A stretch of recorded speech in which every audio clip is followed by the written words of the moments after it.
Hey everyone, welcome to my channel free medical education. आज हम बात करेंगे निमोनिया। अगर आपको किसी भी टॉपिक के रिगार्डिंग इजी एक्सप्लेनेशन चाहिए हिंदी में या फिर इजी नोट्स चाहिए, आप मेरी मेल आईडी पे मुझे मेल कर सकते हो amritharjas@gmail.com। तो फर्स्टली है definition. Pneumonia is an infection that affects one और both lungs. It causes the air sacs और alveoli of lungs to fill up with fluid और पस। बैक्टीरिया, वायरसेस और fungi may cause pneumonia. Firstly जो pneumonia है ये respiratory infection है, respiratory system की problem है। फिर क्या है, ये लंग्स की प्रॉब्लम है, मतलब इसमें जहाँ तो एक लंग में प्रॉब्लम होगी जहाँ दोनों लंग्स अफेक्ट होगी। इसमें मेनली होता क्या है, जो एल्वोलाई होते हैं लंग्स के उसमें फ्लूइड भर जाता है, पानी भर जाता है, जहाँ पस भर जाती है। इसका कोई भी कारण हो सकता है, जैसे कोई बैक्टीरियल इन्फेक्शन होगी, वायरल इन्फेक्शन होगी या फिर फंगाई इन्फेक्शन होगी। तो इसके साथ साथ एल्वोलाई के बारे में बात कर लेते हैं कि मेनली जो एल्वोलाई की प्रॉब्लम है ये क्या होता है, tiny branches of air tubes in the lungs. The alveoli are where the lungs and the blood exchange oxygen and carbon dioxide during process of breathing in and breathing out. तो alveoli lungs का वो हिस्सा है जहाँ पे मतलब oxygen और carbon dioxide की एक्सचेंजमेंट होती है जब हम सांस लेते हैं या फिर सांस को बाहर छोड़ते हैं। तो जब एल्वोलाइज में ही प्रॉब्लम आ गई, वहाँ पे कोई पानी भर गया, उसके सिस्टम में प्रॉब्लम आ जाएगी, तो फिर क्या होता है, पेशेंट को सांस लेने में दिक्कत आनी स्टार्ट हो जाती है। आप इमेज के थ्रू देख सकते हो कि जो नॉर्मल एल्वोलाई होते हैं वो बिल्कुल क्लियर होते हैं, और जिनको निमोनिया हो गया जो एल्वोलाई हैं उसमें जो येलो कलर का दिखाया गया है वो दिखाया गया है फ्लूइड। उसमें फ्लूइड भर जाता है तो पेशेंट को सांस लेने में बहुत दिक्कत आती है। तो आप इसके साथ साथ एल्वोलाई भी देख सकते हो, जो छोटी छोटी ब्रांचेस होती हैं जिसको एयर सैक भी बोलते हैं, जहाँ पे ऑक्सीजन एंड कार्बन डाइऑक्साइड की एक्सचेंजमेंट होती है। Pneumonia can range in seriousness from mild to life-threatening. It is most serious for infant and young children, people who older than age 65 and people with health problems or weakened immune system. तो ज़्यादातर जो pneumonia है ये बहुत serious बन जाता है कई लोगों में, कई पेशेंट्स में, जहाँ तक कि उनकी मतलब डेथ भी हो जाती है निमोनिया से। ज़्यादातर इसकी मतलब जो डेंजर जोन है वो कौन कौन से ग्रुप पे है, इन्फेंट हो गए, यंग चिल्ड्रन हो गए, जहाँ फिर जो 65 से अबव हैं, जहाँ फिर जिनकी बॉडी में पहले से ही कोई डिजीज़ है, जहाँ फिर किसी का इम्यून सिस्टम बहुत वीक है, वो बहुत जल्दी निमोनिया की जो इन्फेक्शन है उसको कैरी कर लेते हैं। नेक्स्ट है इसके symptoms. Chest pain when you breathe और कफ। तो जब भी पेशेंट है जिनको निमोनिया होता है वो सांस लेते हैं या सांस छोड़ते हैं तो उनको बहुत ज़्यादा चेस्ट पेन होती है, और पेशेंट को कफ रहेगी, बहुत ज़्यादा खांसी की प्रॉब्लम आएगी। कन्फ्यूजन और changes in mental awareness in adult age 65 and older. तो कई बार कई पेशेंट्स में बहुत कन्फ्यूजन और मेंटल स्टेटस भी थोड़ा ख़राब हो जाता है, क्योंकि ऑक्सीजन की दिक्कत आ जाती है, और ऑक्सीजन बॉडी में मतलब ऑक्सीजन की कमी रहने की वजह से मेंटल स्टेटस कई लोगों का बहुत ख़राब हो जाता है, जैसे ज़्यादातर जो 65 से अबव होते हैं, ओल्ड एज होते हैं। थर्ड पॉइंट है कफ विच में प्रोड्यूस फ्लैम। तो फ्लैम क्या होता है कि पेशेंट को कफ आएगी, उसके साथ स्पूटम आएगा जो कि एक बहुत थिक म्यूकस की तरह होता है, जो नॉर्मल अमाउंट से ज़्यादा होता है। आप इमेज में देख सकते हो। नेक्स्ट पॉइंट आ गया फटीग। पेशेंट को बहुत थकान महसूस होगी, बहुत वीकनेस फील होगी। फिर आ गया फीवर। पेशेंट को फीवर आता रहेगा, बार बार उसको स्वेटिंग आएगी और उसके साथ साथ उसको चिल्स आते रहेंगे। फिर आ गया lower than normal body temperature in adult older than 65 age and people with weak immune system. तो जो 65 से अबव हैं, ओल्ड एज लोग होते हैं, जहाँ फिर जिनका इम्यून सिस्टम बहुत वीक है, उनमें जो बॉडी का टेम्परेचर है वो लो रहेगा। तो फिर आगे नोज़िया, वॉमिट और डायरिया। तो पेशेंट को नोज़िया, वॉमिट बहुत रहेंगे, डायरिया बहुत रहेगा, क्योंकि बॉडी बहुत इसमें वीक हो जाती है, इम्यून सिस्टम भी बहुत वीक हो जाता है। फिर आगे शॉर्टनेस ऑफ ब्रीथ। तो ये बहुत कॉमन साइन है, तो इसमें पेशेंट को सांस लेने में बहुत दिक्कत आएगी। Newborn and infants may not show any sign of infection, or they may vomit, have a fever and cough, appear restless और टाइड एंड विदाउट एनर्जी और having difficulty breathing and eating. तो जो न्यू बॉर्न और infant होते हैं उनमें ज़्यादातर pneumonia मतलब शो नहीं होता। ये कब शो होता है, जब जो बच्चा है वो अच्छे से खाता नहीं, उसको सांस लेने में दिक्कत आती है, वो बिल्कुल लेथार्जिक सा पड़ा होगा, कोई एक्टिविटी नहीं कर रहा होगा, उसको कफ आएगी या फिर वो वॉमिट करेगा। तो इस साइन से ही आइडियल गाना पड़ता है लोग डॉक्टर्स को कि जो बच्चा है, जो न्यू बॉर्न या इन्फेंट है, उसको निमोनिया स्टार्ट हो गया। और ये बहुत कॉमन है, अक्सर जो इन्फेंट और न्यू बॉर्न होते हैं उनमें निमोनिया पाया जाता है बहुत ज़्यादा। नेक्स्ट डिस्कस करते हैं पैथोफिजियोलॉजी ऑफ निमोनिया। फर्स्ट है इन्फेक्शन। आप सभी पॉइंट्स को फ्लो चार्ट के अकॉर्डिंग भी लिख सकते हो। फर्स्ट है इन्फेक्शन। इन्फेक्शन में क्या हुआ, माइक्रो ऑर्गेनिज्म से इन्वेड द एल्वोलाई। कोई भी जो भी माइक्रो ऑर्गेनिज्म था, कोई वायरस था, बैक्टीरिया था, वो लंग्स से होते हुए एल्वोलाई तक पहुंच गया। वहाँ पे जाके क्या हुआ, inflammation. Immune response leads to fluid accumulation and consolidation. तो वहाँ पे क्या हुआ, इन्फ्लामेशन स्टार्ट होगी। इन्फ्लामेशन में क्या हुआ, इम्यूनिटी एक्टिवेट होगी, वहाँ पे इम्यूनिटी का रिस्पॉन्स आना स्टार्ट हो गया। तो जब रिस्पॉन्स आना स्टार्ट हो गया, वहाँ पे रिएक्शंस होनी स्टार्ट होगी, जैसे कि WBC वगैरह आ गए, न्यूट्रोफिल्स आ गए, मैक्रोफेजस सेल सभी आ गए। तो वहाँ पे एक रिएक्शन सी स्टार्ट होगी। रिएक्शन होते हुए क्या हुआ, टिश्यू नेक्रोसिस हो गया, मतलब वहाँ के जो सेल वगैरह थे, टिश्यूज थे, वो डैमेज हो गए, उनकी डेथ होगी वहाँ पे। तो उसके बाद क्या हुआ कि टिश्यू नेक्रोसिस होने के साथ साथ वहाँ पे फ्लूइड फिल हो गया, फ्लूइड इकट्ठा हो गया और कंसोलिडेशन होगी लंग्स की। जो भी एयर वे ट्यूब्स थी सारी लंग्स की, एल्वोलाई की, वहाँ पे एयर होती है, पर वहाँ पे क्या हुआ, वहाँ पे फ्लूइड फिल हो गया, पस फिल हो गई, मतलब एयर की बजाय वहाँ पे पस फिल होगी। तो उस ये सारी रिएक्शन होने के कारण पस वगैरह आ गई, जहाँ पे एयर थी वहाँ पस आ गई। तो फिर क्या हुआ, जो एल्वोलर डैमेज है वो होना स्टार्ट हो गया। Impaired gas exchange, decrease oxygen saturation. तो हमने ऑलरेडी डेफिनेशन में बात की थी कि जो एल्वोलाई होते हैं वहाँ पे क्या होता है, जो कार्बन डाइऑक्साइड और ऑक्सीजन की एक्सचेंजमेंट होती है।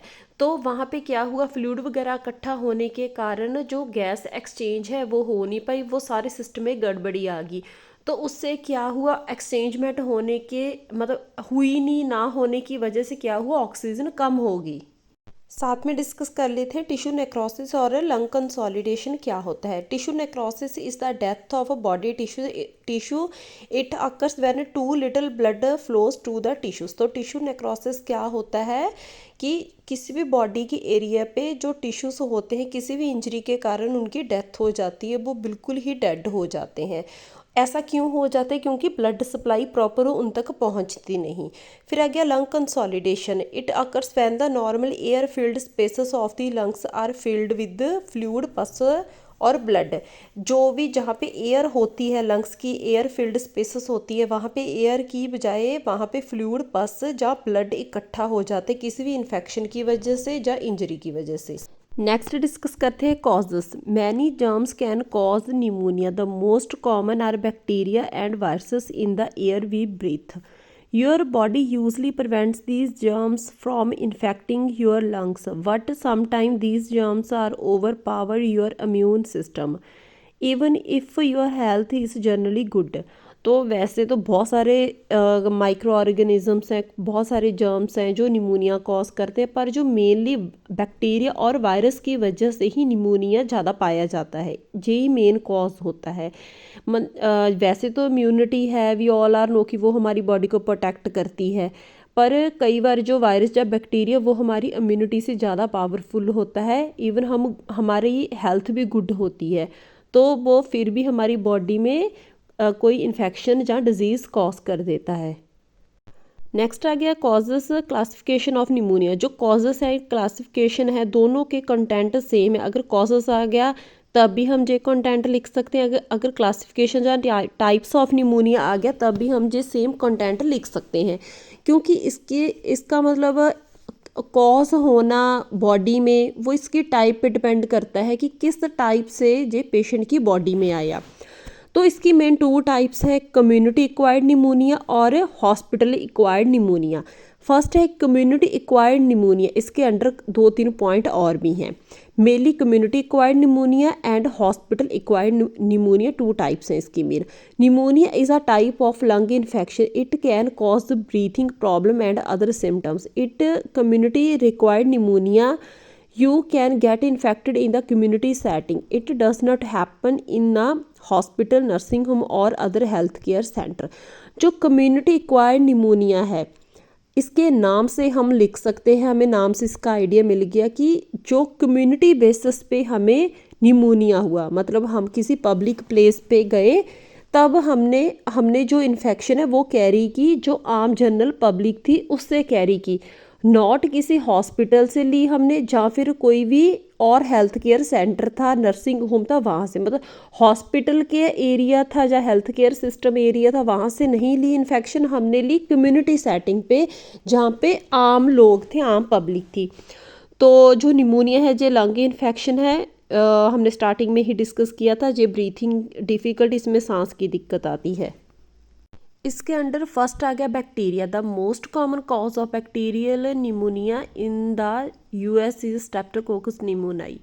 This type of pneumonia can occur on its own और after you have had a cold or the flu. It may affect one part lobe of the lung, a condition called a lobar pneumonia.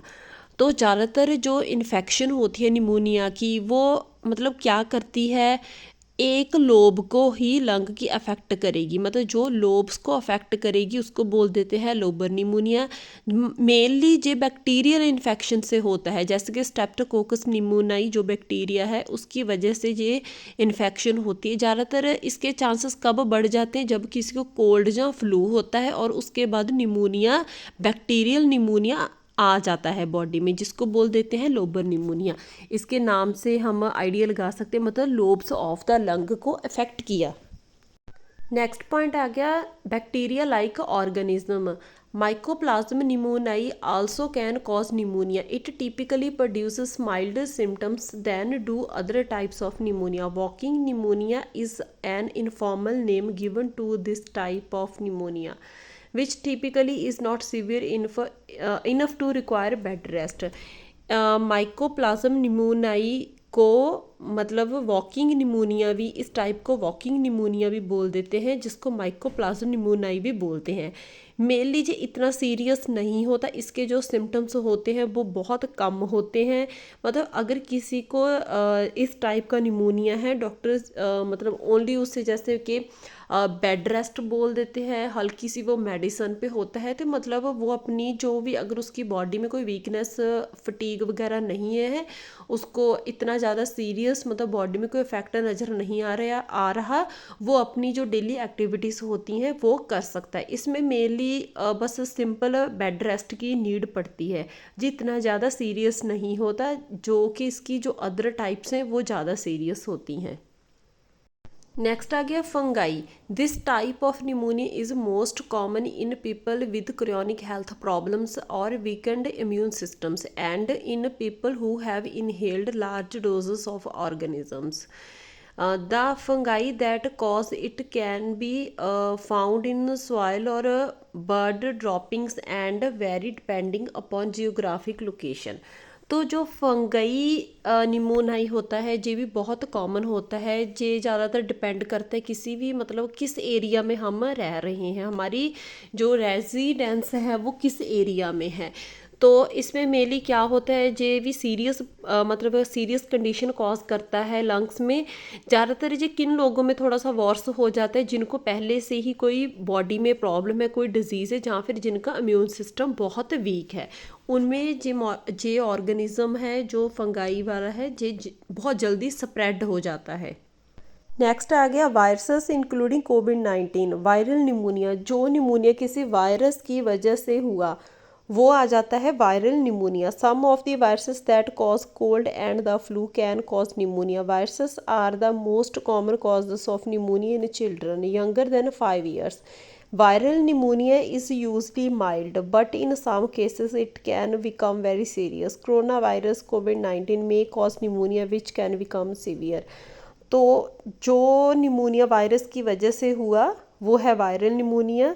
तो बहुत सारे cases थे जब कोविड-19 बहुत ज़्यादा spread हो गया था, तो ज़्यादातर जो पेशेंट थे जिन्होंने भी हॉस्पिटल में काम किया होगा, जो भी मेरी वीडियो को मतलब स्टडी कर रहे हैं, देख रहे हैं, तो जो भी हॉस्पिटल में उस टाइम थे जिन्होंने कोरोना वायरस के टाइम काम किया, ज़्यादातर जो पेशेंट थे उनको कोरोना जो कोविड-19 जिनको हुआ था, उस कंडीशन में उनको निमोनिया मतलब सभी की बॉडी में आ गया था। ज़्यादातर जिनकी भी डेथ हुई है वो निमोनिया के वजह से हुई थी, क्योंकि जिनमें कोविड-19 बहुत ज़्यादा सीवियर लेवल पे था बॉडी में, जैसे कि जो बच्चे थे या फिर जो ओल्डर एज के थे, ज़्यादातर ओल्ड एज पीपल थे, या फिर जो इम्यूनो कॉम्प्रोमाइज्ड पेशेंट थे जिनकी इम्यूनिटी बहुत वीक थी, या फिर जिनकी बॉडी में ऑलरेडी बहुत ज़्यादा बीमारियां थी, कोई डायबिटीज़ था या हाइपरटेंशन थी या फिर कोई और बॉडी में हेल्थ प्रॉब्लम थी, उनमें निमोनिया आ जाता था। तो कोविड-19 जिनको हुआ, अगर उनकी बॉडी में कोई और इन्फेक्शन है या फिर ओल्ड एज है, नेक्स्ट उनका स्टेप था उनकी बॉडी में एक निमोनिया। जिनकी भी डेथ हुई है ज़्यादातर निमोनिया के वजह से ही हुई है। जिनको कोविड-19 हुआ उनमें निमोनिया के चांसेस बढ़ जाते हैं बॉडी में। जो ये सारी टाइप्स थी या फिर कॉजेज़ थे, ये था कम्युनिटी बेस्ड पे थे, जो कम्युनिटी एक्वायर्ड निमोनिया था। नेक्स्ट है hospital acquired pneumonia. Next discuss करेंगे हॉस्पिटल एक्वायर्ड निमोनिया। जो निमोनिया की इन्फेक्शन पेशेंट ने या किसी भी पर्सन ने हॉस्पिटल के अंदर रह के की, हॉस्पिटल की सेटिंग्स की वजह से पेशेंट को इन्फेक्शन हुई, किसी भी हेल्थ केयर एरिया में उसको इन्फेक्शन हुई, उसको बोल देते हैं hospital acquired pneumonia. Some people catches pneumonia during a hospital stay for another illness. Hospital acquired pneumonia can be serious because the bacteria causing it may be more resistant to antibiotics, and because the people who get it are already sick. People who are on breathing machines, ventilators, often used in intensive care units, are at high risk of this type of pneumonia. कई patients को, कई लोगों को जो pneumonia है hospital में जब वो एडमिट होते हैं तब वो इसकी इन्फेक्शन कैरी कर लेते हैं, क्योंकि वो हॉस्पिटल में ऑलरेडी किसी और बीमारी से, किसी मेडिकल कंडीशन से एडमिट हुए होते हैं, तो उनकी इम्यूनिटी है जो वो बहुत कम होती है, तो वो निमोनिया की इन्फेक्शन कैरी कर लेते हैं। तो ज़्यादातर जो हॉस्पिटल एक्वायर्ड निमोनिया होता है ये बहुत सीरियस होता है रेदर देन इसकी जो अदर टाइप है कम्युनिटी बेस्ड, क्योंकि जो ये बैक्टीरिया है हॉस्पिटल सेटिंग्स वाला, इसकी जो इन्फेक्शन है इसमें जो मतलब बैक्टीरिया होता है वो उस पर एंटीबायोटिक्स का असर बहुत कम होता है, और ज़्यादातर होता ही नहीं है जो नॉर्मल एंटीबायोटिक्स हम देते हैं। तो क्योंकि ऑलरेडी जो लोग होते हैं, पेशेंट्स होते हैं वहाँ पे, वो ऑलरेडी सिक हुए होते हैं, उनको ऑलरेडी बहुत सारे एंटीबायोटिक्स चल रहे होते हैं, तो ये बैक्टीरिया रेसिस्टेंट टू एंटीबायोटिक, मतलब उस पर एंटीबायोटिक का असर नहीं होता।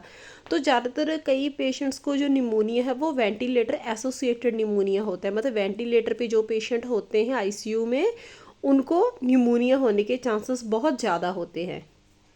नेक्स्ट इसकी टाइप है health care acquired pneumonia. Health care acquired pneumonia is a bacterial infection that occurs in people who live in long term care facilities or who receive care in outpatient clinics, including kidney dialysis center like hospital acquired pneumonia. Healthcare acquired pneumonia can be caused by bacteria that are more resistant to antibiotics.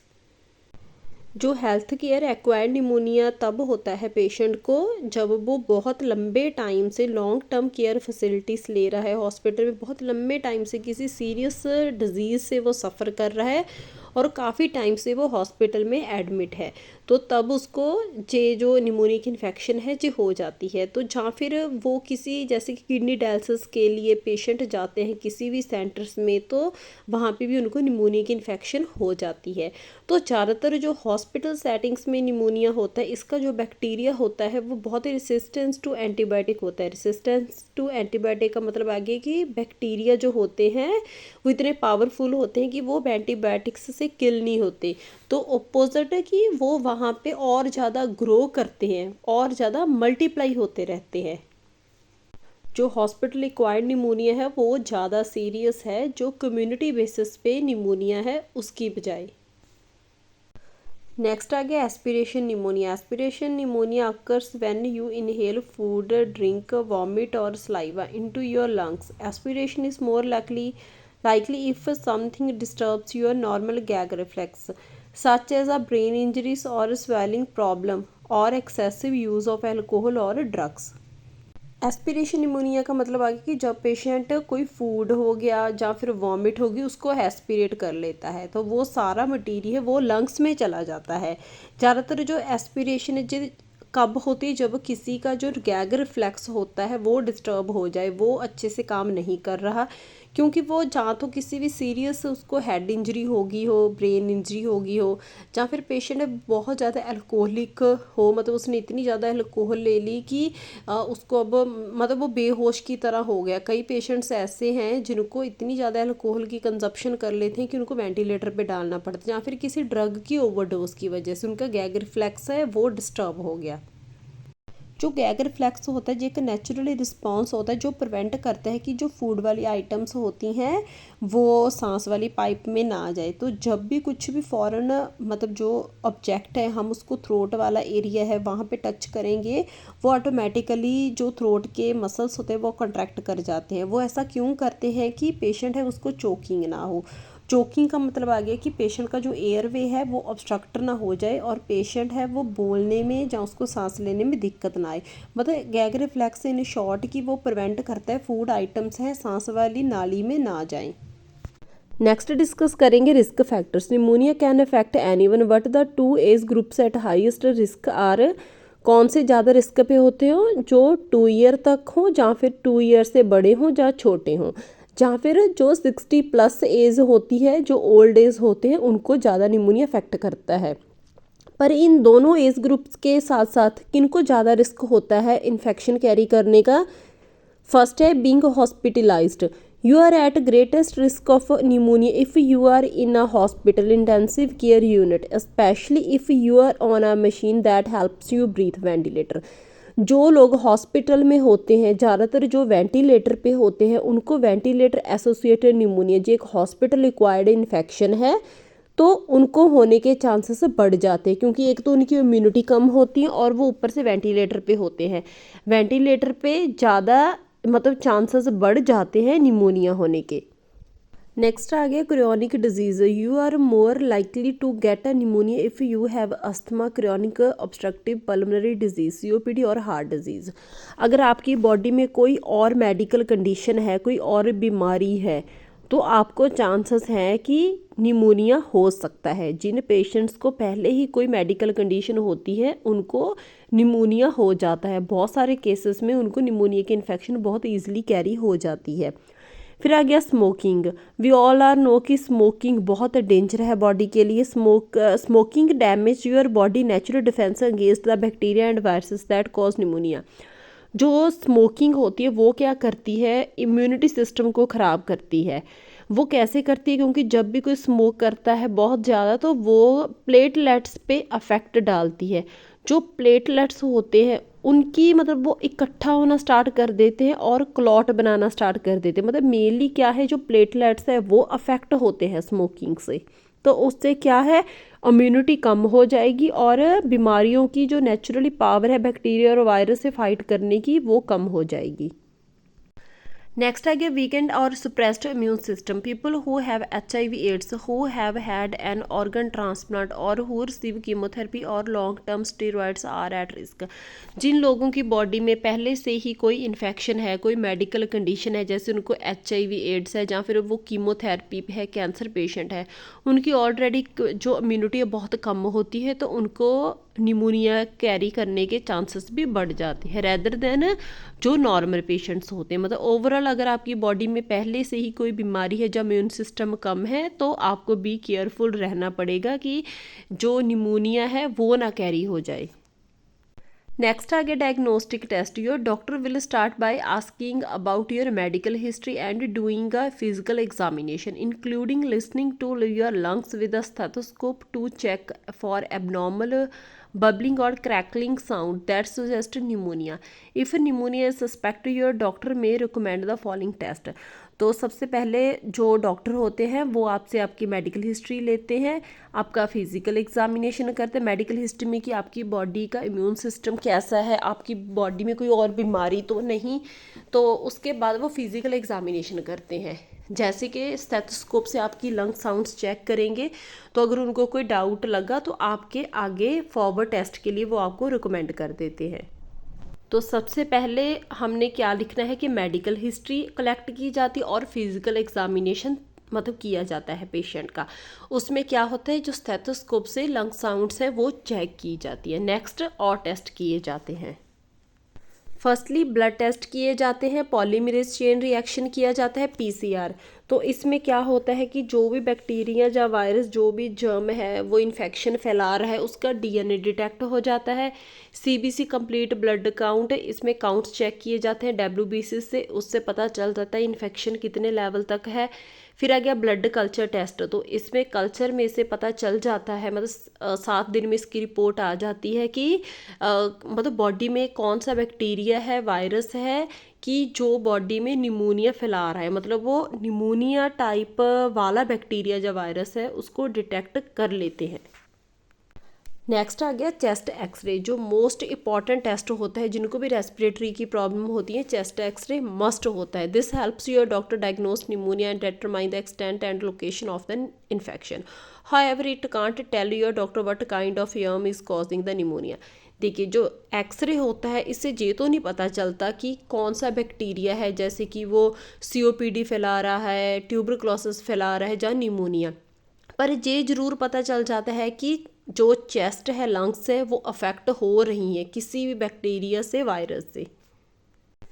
आप image के through देख सकते हो कि जो normal x ray वो बिल्कुल black होता है, और जो बैक्टीरियल निमोनिया या कोविड-19 वाला आ गया एक्सरे, जिनका निमोनिया पेशेंट का एक्सरे होता है, वो बिल्कुल वाइट होना स्टार्ट हो जाता है। आप डिस्टिंग्विश कर सकते हो, आपको डिफरेंस दिख रहा है कि एक बिल्कुल मतलब जो नॉर्मल है वो बिल्कुल ब्लैक होता है, और जो निमोनिया वाली इन्फेक्शन वाला एक्सरे होता है वो वाइट वाइट होता है। वो पस भी हो सकती है, स्पुटम कलेक्शन भी हो सकती है वहाँ पे, जहाँ फिर इवन के ब्लड भी हो सकता है। नेक्स्ट आ गया pulse oximetry. This measure the oxygen level in your blood. Pneumonia can prevent your lungs from moving enough oxygen into your blood stream. तो पल्स ऑक्सीमेट्री का मतलब आ गया कि पेशेंट की फिंगर पे पल्स ऑक्सीमीटर लगा के चेक किया जाता है, उस पर उसकी हार्ट रेट भी आ जाती है, और SpO2 सैचुरेशन का मतलब आ गया कि ऑक्सीजन का लेवल भी आ जाता है। नॉर्मल जो ऑक्सीजन का लेवल आता है स्क्रीन पे वो होता है 95% से ज़्यादा। तो पर जो जिनको निमोनिया की इन्फेक्शन होती है या फिर कोई लंग्स रेस्पिरेटरी की इन्फेक्शन होती है, उनमें 95 से कम होता है ऑक्सीजन का लेवल। इवन कि ज़्यादा सीरियस कंडीशन में जो 90 से भी कम होता है, तो उससे डिटेक्ट हो जाता है कि पेशेंट को कोई रेस्पिरेटरी की इन्फेक्शन है, लंग्स की प्रॉब्लम है। फिर आगे sputum test. A sample of fluid from your lungs sputum is taken after a deep cough and analysed to help pinpoint cause of the infection. तो फिर क्या होता है, पेशेंट का स्पुटम का टेस्ट लिया जाता है। मतलब ऐसे नहीं है कि पेशेंट ने बिल्कुल नॉर्मल सा स्पुटम निकल दिया, नहीं, उनका बिल्कुल डीप कफ करवाई जाती है। डीप कफ कौन करवाता है, जैसे कि फिजियोथेरापिस्ट होते हैं, वो बिल्कुल डीप कफ करवाते हैं, और उससे जो स्पुटम निकलता है उसको लैब में सेंड किया जाता है, और फिर उसकी रिपोर्ट है विद इन 1 वीक आ जाती है, ज़्यादातर 3 to 4 डेज में आ जाती है। तो वैसे तो 1 वीक का टाइम लेके चलते हैं, तो उसमें पता चल जाता है कि कौन सी इन्फेक्शन का बैक्टीरिया प्रेजेंट है लंग्स में। नेक्स्ट आ गया CT scan. If your pneumonia is not clearly as quickly as expected, your doctor may recommend a chest CT scan to obtain a more detailed image of your lungs। तो अगर किसी भी doctor को अच्छे से नहीं क्लियर हो रहा है कि ये निमोनिया की इन्फेक्शन है, ना चेस्ट एक्सरे से क्लियर हो रहा है, तो वो क्या करते हैं, सिटी स्कैन करवा देते हैं पेशेंट की। तो सिटी स्कैन में तो बिल्कुल अच्छे से क्लियर इमेज आ जाती है लंग्स की, उसे पता चल जाता है कि पेशेंट को लंग्स की प्रॉब्लम है। तो जैसे सिटी स्कैन में ब्लड अगर लंग्स में प्रेजेंट हो तो वो दिख जाता है, बहुत सारा फ्लूइड कलेक्ट हो वो भी दिख जाता है, इवन कि अगर एयर वगैरह बहुत ज़्यादा हो या ब्लड हो वो भी दिख जाता है।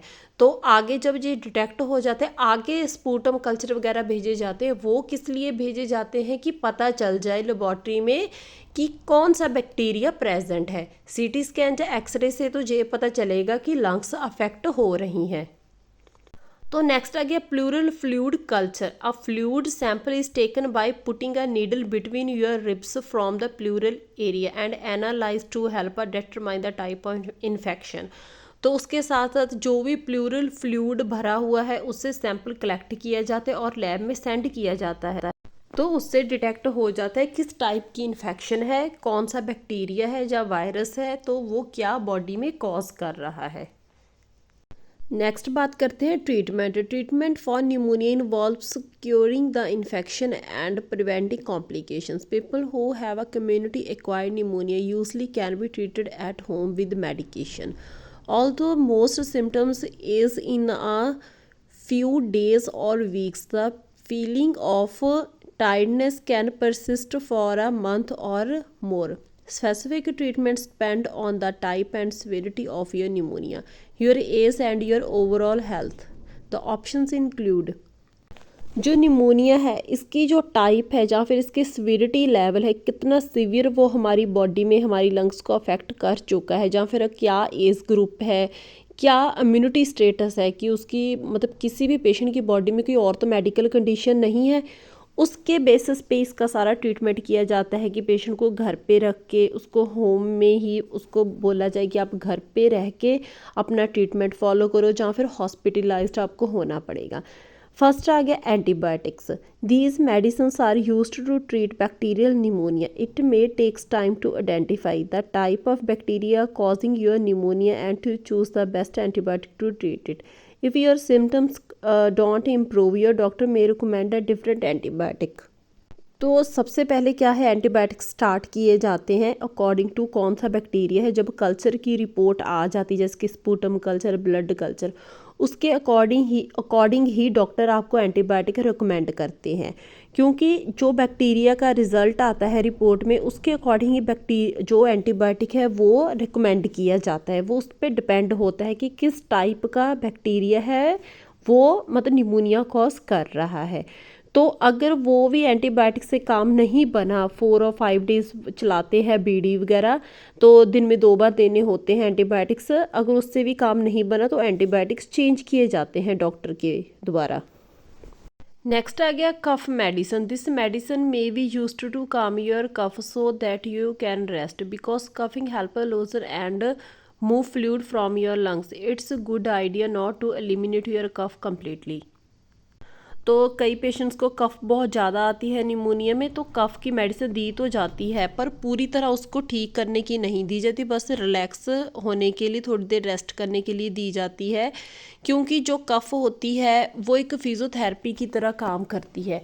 वो लंग्स में प्रेशर डालती है और फ्लूइड है वो बाहर निकालने में हेल्प करती है। फिर आ गया फीवर रिड्यूसर्स एंड पेन रिलीफर। You may take these as needed for fever and discomfort. These include drugs as aspirin, ibuprofen. तो अगर किसी पेशेंट को मतलब फीवर ज़्यादातर तो रहता है निमोनिया वाले पेशेंट्स को, क्योंकि इन्फेक्शन बहुत होती है बॉडी में, तो फीवर को या फिर पेन रिलीफ देने के लिए कुछ मतलब पेन किलर्स है पेशेंट को दिए जाते हैं, एंटीपायरेटिक्स दिए जाते हैं, जैसे कि एस्प्रिन या ब्रूफन वगैरह, 2 ही वो ज़्यादा डॉक्टर रिकमेंड करते हैं।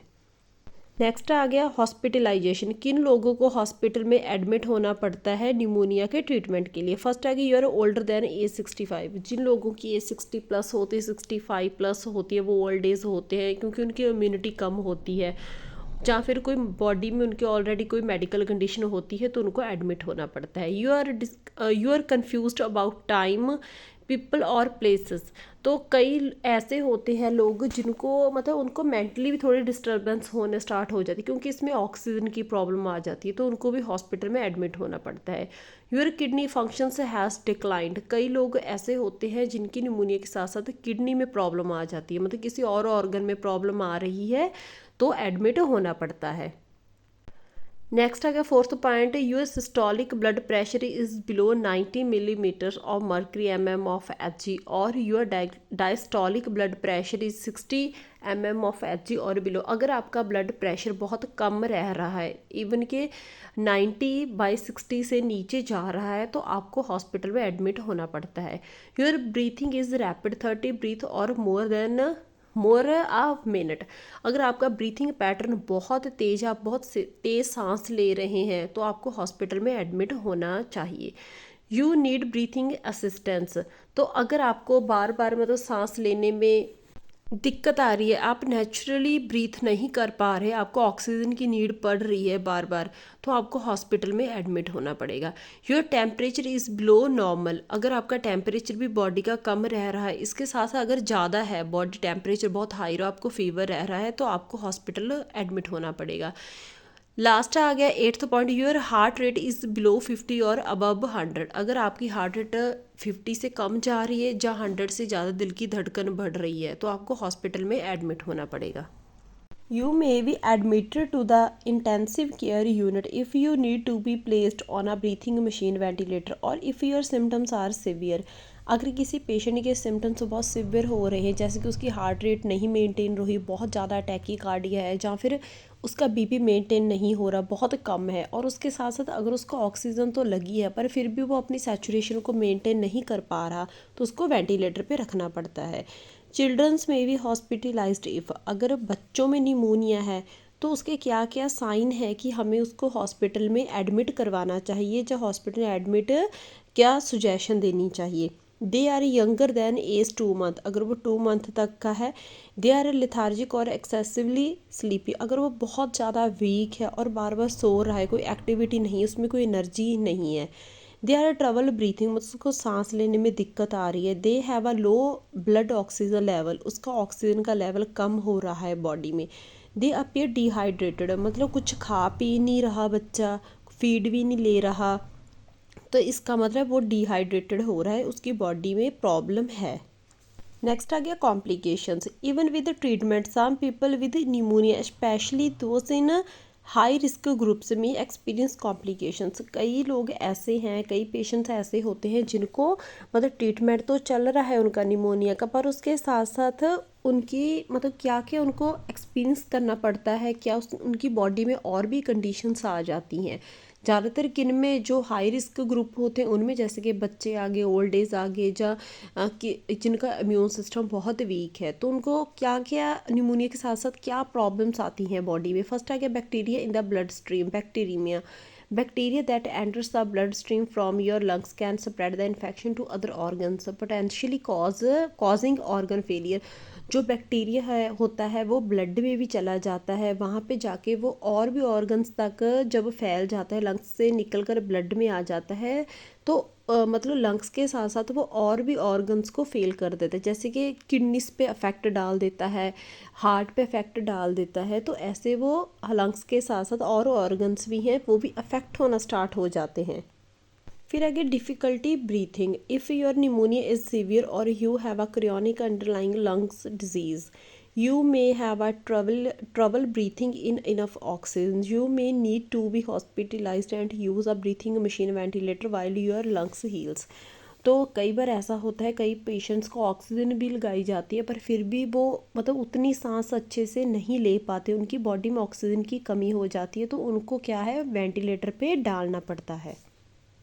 नेक्स्ट आ गया lung abscess, an abscess occurs if the pus forms in a cavity in the lungs, an abscess is usually treated with antibiotics, sometimes surgery or drainage with the long needle or tube placed into the abscess is needed to remove the pus।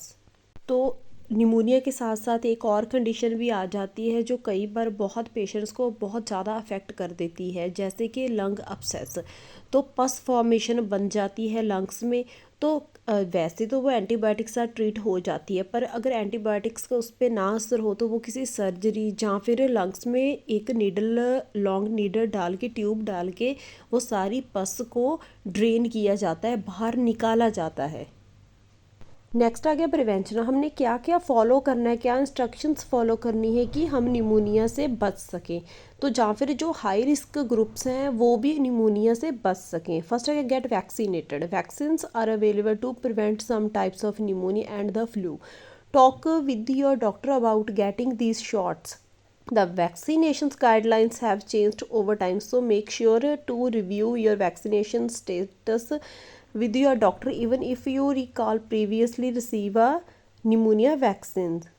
तो pneumonia के related या फिर कई सारे ऐसे flu हैं जिनके related बहुत सारी वैक्सीनेशंस आती हैं, हमें डॉक्टर के साथ कंसल्ट करना चाहिए और गेट वैक्सीनेटेड होना चाहिए, क्योंकि कई बॉडी में और भी ऐसे फ्लू हैं जो कि निमोनिया कॉज करते हैं। मतलब डायरेक्ट तो निमोनिया चलो अलग बात है, पर कई सारी बॉडी में भी ऐसी कंडीशंस हो जाती हैं जो नेक्स्ट स्टेप उनका होता है मतलब निमोनिया को कॉज करना। जैसे कि कोविड 19 की वैक्सीन्स है टाइम पे हमें लगवा लेनी चाहिए जिन लोगों ने नहीं लगवाई, क्योंकि जो कोविड 19 है उसकी जो सीवियर लेवल जब होता है वो निमोनिया कॉज करता है। तो जो मतलब कि जो निमोनिया की वैक्सीनेशन शेड्यूल होता है वो टाइम टू टाइम चेंज होता रहता है इसका सारे शेड्यूल। तो हमें टाइम टू टाइम डॉक्टर के साथ कंसल्ट करना है और वैक्सीनेशंस लेनी है। नेक्स्ट पॉइंट आ गया, make sure childrens get vaccinated. Doctors recommend that different pneumonia vaccine for children younger than age 2 और for children ages 2 to 5 years who are at a risk who are at particular risk of a pneumococcal disease. Children who attend a group child care center should also get the vaccine. Doctors also recommend flu shots for children older than 6 months. तो अपने doctor के साथ consult करना है, जो भी बच्चों वाले डॉक्टर हैं, पेडियाट्रिशियंस हैं, उनके साथ हमने कंसल्ट करना है और बच्चों को टाइम टू टाइम निमोनिया की वैक्सीन्स लगवानी है। और उसके साथ साथ और भी जो भी मतलब उनके लिए रिकमेंड है एज के अकॉर्डिंग फ्लू के कोई वैक्सीन आ गई वो भी हमने बच्चों को लगवानी है। नेक्स्ट आ गया, practice good hygiene to protect yourself against respiratory infections that sometime leads to pneumonia. Wash your hands regularly और use an alcohol based hand sanitiser. तो जब भी किसी को रेस्पिरेटरी इन्फेक्शन है तो हमने क्या करना है, हमने हमारी बॉडी को प्रोटेक्ट करना है, क्योंकि गुड हाइजीन जो हैंड वॉश है उसका बहुत रोल होता है हमारे मतलब घर पे भी और उसके साथ साथ हॉस्पिटल में भी। क्योंकि जब भी किसी को रेस्पिरेटरी की इन्फेक्शन होती है वो निमोनिया कॉज कर देती है। डायरेक्ट निमोनिया तो मतलब चलो डायरेक्ट अगर उसका बैक्टीरिया आ गया तो निमोनिया हो रहा है, पर इनडायरेक्टली भी अगर किसी को छोटी सी भी रेस्पिरेटरी की प्रॉब्लम है तो आगे वो निमोनिया कॉज कर सकती है। तो इसके लिए हमें प्रॉपर जो है हैंड सैनिटाइजर्स यूज़ करने चाहिए और हैंड वॉश भी वो भी मेंटेन रखनी चाहिए घर पे भी, और उसके साथ साथ हॉस्पिटल में भी बहुत ज़रूरी है हैंड हाइजीन, क्योंकि गुड हैंड हाइजीन ही बहुत सारे हॉस्पिटल एक्वायर्ड इन्फेक्शंस को प्रिवेंट करती है।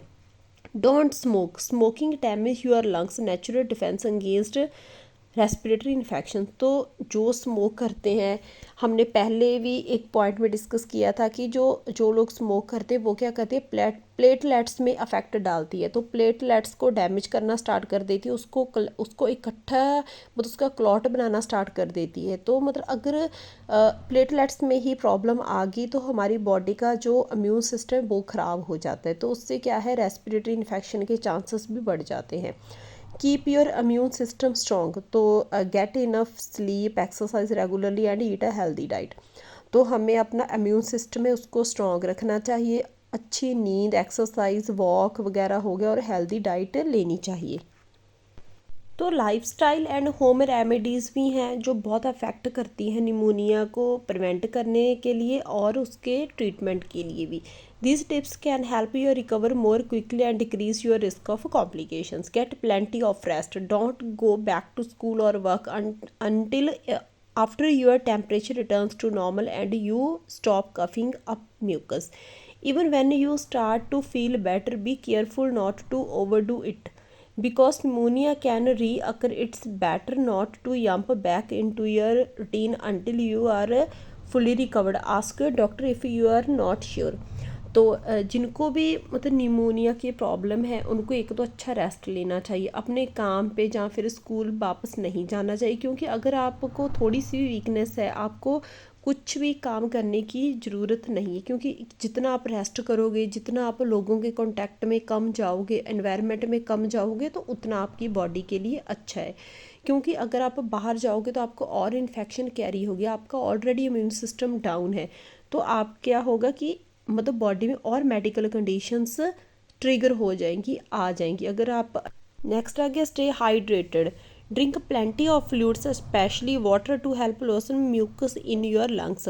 तो मतलब स्पेशल निमोनिया में ही नहीं, वैसे भी हमें जो वाटर है 2 to 3 लीटर हमें डेली वाटर की इनटेक रखनी चाहिए, क्योंकि बॉडी में जो वाटर है बहुत ज़्यादा हमारी बॉडी को क्योर करने में, इम्यूनिटी सिस्टम को इम्प्रूव करने में हेल्प करता है।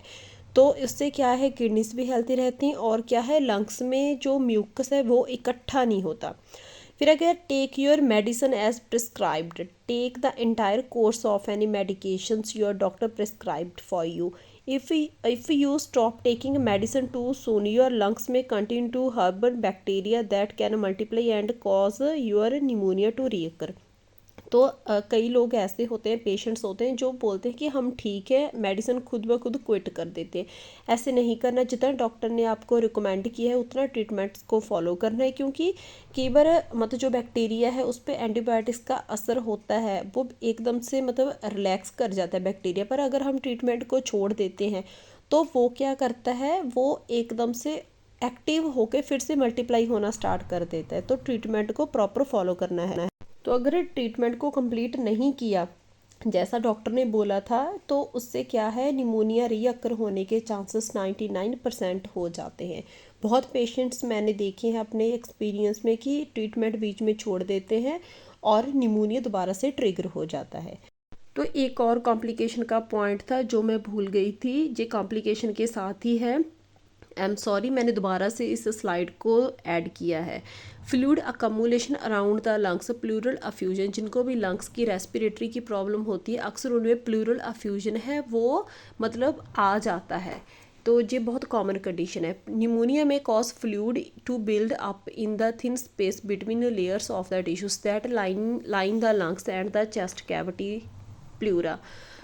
If the fluid becomes infected, you may need to have it drained through a chest tube or removed with surgery। तो प्लूरल अफ्यूजन क्या होता है, फ्लूइड की कलेक्शन हो जाती है जो चेस्ट की कैविटीज़ होती है, जिसको प्लूरा बोल देते हैं। तो ये फ्लूइड अगर मतलब नॉर्मली मतलब एंटीबायोटिक से ख़त्म नहीं होता, या फिर ये बहुत ज़्यादा डे बाई डे इन्फेक्टेड हो जाता है, तो इसको एक ट्यूब से नीडल डाल के इसको बाहर निकालना पड़ता है, जहाँ फिर इवन के सर्जरी के थ्रू भी इसको सारे फ्लूइड को बाहर निकालना पड़ता है। क्योंकि अगर इसको ना निकाला जाए, जे पेशेंट को और भी डे बाई डे इन्फेक्ट करेगा और सांस में दिक्कत क्रिएट करेगा। Thank you. अगर आपको मेरा मटेरियल अच्छे से समझ आए, आपको इजी लगा, इसके नोट्स एक्सप्लेनेशन इजी लगी, अच्छी लगी, मेरे चैनल को लाइक करना, शेयर करना और सब्सक्राइब करना। दोबारा से आपका बहुत बहुत धन्यवाद।